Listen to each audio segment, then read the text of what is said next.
Sa loob ng 2 araw, ako muna ang bahala sa bahay at sa mga bata. Habang si Bien ay nasa ibang bansa para tuparin ang isa sa mga pangarap niya dahil a-attend siya ng 2-day makeup workshop sa Vietnam. Day 1, done.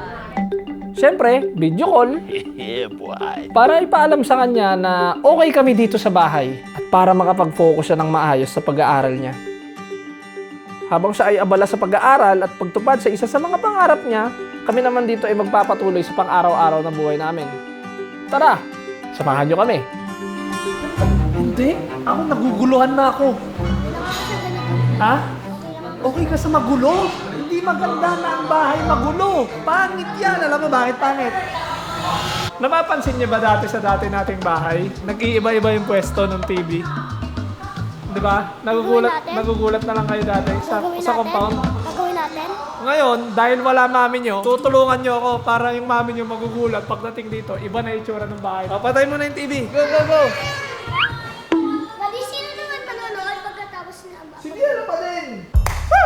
Sige, itong upuan, magiging ganito yan. Pag ganon, TV, dito natin lalagay. Ito mga gamit, lipat natin dito. Pag pangit, susoli na lang natin. Mags, miss number 1. Bakit tayo maglalagay ng mga laruan at pamibigay sa mga batang Anong laruan? nangangailangan ng laruan? Ayan, ba't nangyari dito? Baka sabihin ng taong bayan, binubugbog ka namin. Ginanito ko. Ay, mas sinusunod. Mga ano yan ng mga bata. At naman dito, mami. Pipili tayo mamaya ng toys na ipamimigay mo, ha? Okay? Ready ka na ba magpamigay ng iba mong toys? Ha? Yung di mo na ginagamit para bibigay natin sa mga batang walang toys, okay? Ano sasabihin mo sa mga batang walang toys? Bawal. Bawal, anong bawal? Isang drawing ka. Viewing and hagi-hagi-wagi. Pero, tatapunin ko na to. Tapon. Bakit nyo na ako tabakan?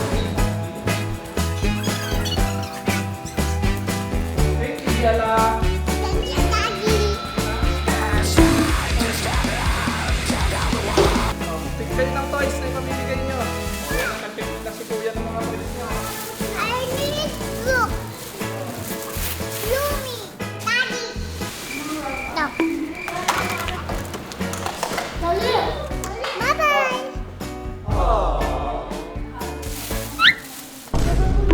Bye-bye.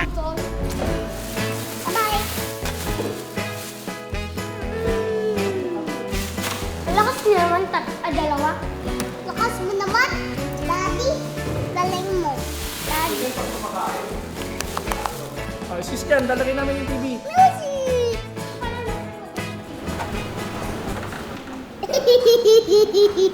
May Minecraft ka. Next is Yumi.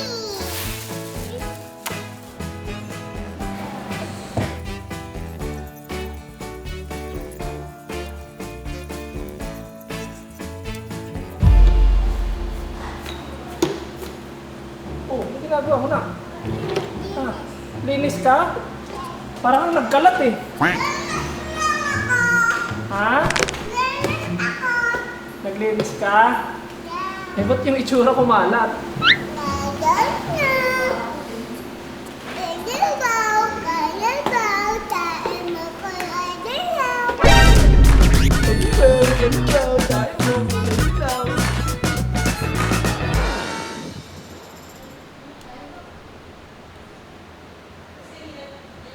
Oh, ayan, wala yung nanay nila.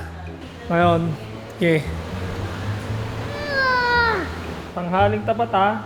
Gusto ko magsisitulog yung mga yan. Oh, nakadilat ka pa. Matulog ka na. Pikit! Ito, titignan ko nga to kung tulog to. Baka mamaya gising to eh. Ay, grabe, tulog na tulog. Tingin niya kung tulog. Ay, tulog. Pag nag-smile to, tulog to ha. Pag nag-smile, ibig sabihin tulog. Ay, gising ata, hindi nag-i-smile. Ay, gising to. Gising nga. Gising siya ha. Sige, patingin nga ulit. Ay, grabe, tulog. Tulog na tulog. Tulog na tulog. Tulog na tulog si Biela. Si Mabi kaya. Gising na gising si Kuya, oh. Tulog ka na. Sige na. Si may tutor ka mamaya, okay? Pag mabait ka mamaya, baka magbigay ako ng reward, ha? Okay? Huwag ka na malungkot, matulog ka na kasi tanghaling tapat eh. Ito, sisilipin ko to. Pag naka-smile to ng labas ang ngipin, ibig sabihin, tulog na to. Ha? Pag naka-smile ng labas ang ngipin, grabe, tulog na tulog na. Sige, tulog na siya. Grabe! Tulog na tulog siya! Yan ang mga gusto ko sa mga bata, natutulog ng maayos. Eto, last na tingin ko na. Para lang sure ball. Kapag ito, naka-smile, tapos naka-peace sign, ay talagang tulog talaga to. Ha, titignan natin ha. Ay, grabe! Tulog na tulog. Tulog na tulog nga yan. Tulog na tulog nga yan. Pag ganyan, huwag niyo pakikialaman yan ha. Tulog yan. Si Kuya Mabi kasi nagmumuryot na eh. Oh. Ayan oh, kawawa naman oh. Gising nga, Daddy. Ay, grabe. Napagalitan ko kasi yan sila. Nag-aaway sila sa laruan. Nagmumuryot na sila parehas. Oh. Si Biela, i-check ko. Pag nakataas dalawang kamay nito, tulog to! Pag nakataas ang dalawang kamay ha, tapos naka-smile talaga. Ibig sabihin, tulog na tulog yan. Hindi nyo magigising yan. Titignan ko ha, naka-smile, labas ngipin, nakataas ang kamay. Titignan natin. Ay, grabe! Tulog na tulog siya. Tulog na tulog yan. Tulog na tulog yan. Huwag niyong gagalawin yan. Iba matulog ang Biela po namin. Grabe, nakikinig talaga sa daddy to. Talagang ang bait na bata nito. Sige, last na ha. Last na tingin ko na kay Biela. Pag nakita ko ganon, hindi ako magagalit ha. Eto, sad face, parang walang dede. Ganon ha, ibig sabihin tulog to. Pag sad face to. Grabe ang lungkot, sad face nga. Oo nga, tulog yan. Huwag nyo nang galawin. Sige, magbabantay ako dito sa gitna ha. Kasi tulog kayo. Asan yung pamalo ko? Ng mga gising. Ganun yung mga lola namin dati. Tsaka mga nanay eh. May pamalo kapag gising eh. Pag di natutulog eh. Last na nga, check ko si Biela. Yung parang yung parang nakakiss sa daddy, ganyan, yung nakakiss, nakapout yung lips. Pag nakapout ang lips niyan, sinasabi ko sa inyo, natutulog yan. Pag parang kumikis, tulog yan. Sige nga. Ay, grabe, parang kumikis. Tulog na tulog.